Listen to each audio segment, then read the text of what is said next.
حق خطیب صاحب نے ہم پہ کیس کیا ہوا ہے جی 8 مہینے اس آدمی کی کرپشن دین کو بیچنے کے اس کے سارے معاملات کو بے نقاب کیا. بتانا پڑے گا کہ وہ ویل چیئر سے مریضوں کو کیسے کھڑا کرتا ہے, وہ آنکھوں سے چینے اور منہ سے کیلیں کیسے برآمد کرتا ہے. کیا سمجھتے ہیں حق خطیب کے پیچھے کوئی بڑی طاقتیں ہیں؟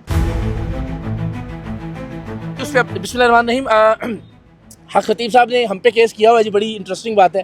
اور میں ہمیشہ یہ کہتا ہوں کہ ایک ایسا پیر جو لوگوں کی پرابلمز کو سالو کرنے کا دعویٰ کرتا ہے, جو ان کی مشکلات کا حل بیچتا ہے, جب اس پہ مشکل پڑی ہے تو وہ عدالت میں آ گیا بجائے اس کے کہ اپنا مسئلہ خود حل کرتا ہے. وہ کورٹ میں آ گیا, ججوں سے اور وکیلوں سے کہہ رہا ہے کہ میری ہیلپ کریں, میری جان چھڑوائیں اقرار الحسن سے. تو وہ خود کیس لے کر آیا تھا یہاں پہ اور خود ہی بھاگ گیا. پھر اس نے کہا جی میں آ نہیں سکتا, سیکیورٹی کے مسائل ہیں, مجھے ڈر لگتا ہے, پتہ نہیں, تو میں عدالت نہیں آ سکتا, مجھے ویڈیو پر آپ لے لیجئے. ہم نے کہا جی چلے ٹھیک ہے, آپ ویڈیو پر آئے, سوالات کے جواب دیں.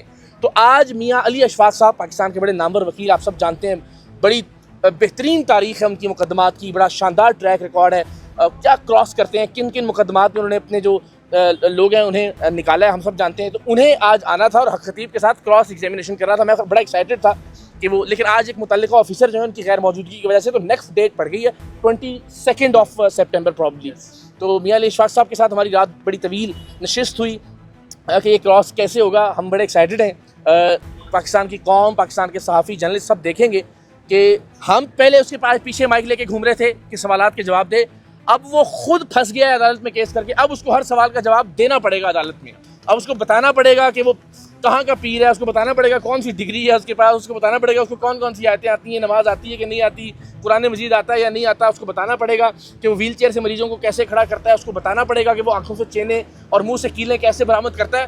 تو اللہ تعالیٰ وہ کہتے ہیں نا, گھیر گھار کے جب وہ گیدڑ کی موت آتی ہے تو وہ عدالت کی جانب بھاگتا ہے. تو وہ آ گیا انشاءاللہ. اب اگلی ڈیٹ پہ باقی معاملات آگے بڑھیں گے. اس کے علاوہ ایک اور بات بتائیں کہ آپ نے قبل سوشل میڈیا پہ بھی کہا تھا کہ ان پر متعدد شہروں میں ایف آئی آر بھی درج ہوئی تھی, تو ان ایف آئی آر کا کیا اسٹیٹس ہے؟ بھائی جان گزارش یہ ہے, میں کہتا ہوں کہ جتنا کم بولا جائے اس معاملے میں اتنا اچھا, لیکن میں بتا دیتا ہوں, پاکستان میں انفارچونیٹلی جتنے بڑے بڑے فراڈی ہوتے ہیں ان کے پیچھے اتنے ہی طاقتور لوگ ہوتے ہیں. اور بدقسمتی سے شف کے معاملے میں بھی ہم نے یہ دیکھا. اس کی طاقت کا اندازہ اس بات سے لگائیے کہ ہم نے 8 مہینے اس آدمی کی کرپشن, اس کے فراڈ, دین کو بیچنے کے اس کے سارے معاملات کو بے نقاب کیا, ایکسپوز کیا, ایویڈنس کے ساتھ, ویڈیوز کے ساتھ. لوگوں نے بتایا کہ کس طرح سے ہمارے معصوم بچے اس نے مارے ہیں, لوگوں نے بتایا کہ کس طرح سے ہمارا استحصال کرتا رہا ہے, ہم نے وہ ویڈیوز دکھائیں.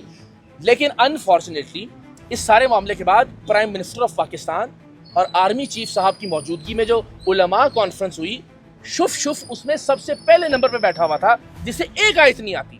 تو آپ اندازہ لگا لیں کہ وہ کتنا کنیکٹڈ آدمی ہے, کتنا پاورفل ہے. لیکن ہمارا کام, اللہ کی جو دی ہوئی طاقت ہے وہ آواز ہے, وہ الفاظ ہیں, اس کے ذریعے ہم اسے ایکسپوز کرتے رہیں گے. لوگوں کی جان چھوٹ گئی ہے اس سے. مجھے امید ہے کہ جو طاقتور ادارے اور طاقتور لوگ ہیں, طاقتور افسران ہیں, وہ بھی جلدی اس سے چھٹکارا حاصل کر لیں گے انشاءاللہ. تو کیا سمجھتے ہیں حق خطیب کے پیچھے کوئی بڑی طاقتیں ہیں؟ میں آپ کو مثال دے دیتا ہوں. ابھی علماء اور مشائخ کانفرنس ہوئی, علماء اور مشائخ, علماء کا کردار اور مشائخ کا کردار.